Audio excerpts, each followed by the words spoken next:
আর তাছাড়া কাজ করে কি হবে ভাই? মা তো আছে, এনে খাওয়াচ্ছে, আমরা খাচ্ছি। কিন্তু যা খেতে দেয় তাতে তো আমার পেট তো কথা শোনে না।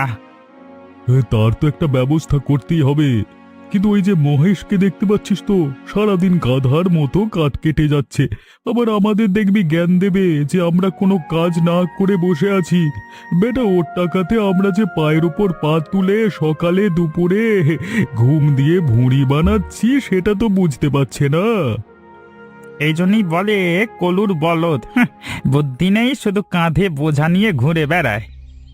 এই কাঠগুলো কেটে নিয়ে আবার কত দূরে সেই শহরে বিক্রি করতে যাবে আজকে বিকালেই, আর তারপর কালকে এত কষ্ট করে রোজগার করা সব টাকা এনে মায়ের হাতে তুলে দেবে। আর সেই টাকা নিয়ে মা পিঁপড়ের পেছন টিপে সবাইকে এক মুঠো করে ভাত আর একটি করে রুটি ভিক্ষে দেবে। এই তো জীবন যত সব। ছাত্র, পেট যখন চলে যাচ্ছে অত ভেবে লাভ নেই। যেদিন একেবারে খেতে পারবো না সেদিন এই সব কথা নিয়ে ভাবতে বসবো। হ্যাঁ,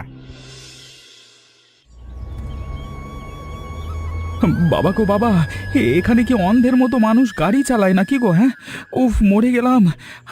আমার আমার সব কষ্ট করে কেটে আনা কাঠ ছড়িয়ে গেল গো, পায়ে ব্যথা করছে।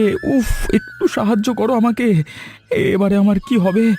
এগুলো বিক্রি করে ঘরে টাকা না নিয়ে গেলে মা তো খুব কথা শোনাবে। বাবরে বাবরে, উফ। এ কি কি কি সর্বনাশ হলো আপনার? এদিকের মানুষজন দেখছি একেবারে দিন দিন স্বার্থপর হয়ে যাচ্ছে।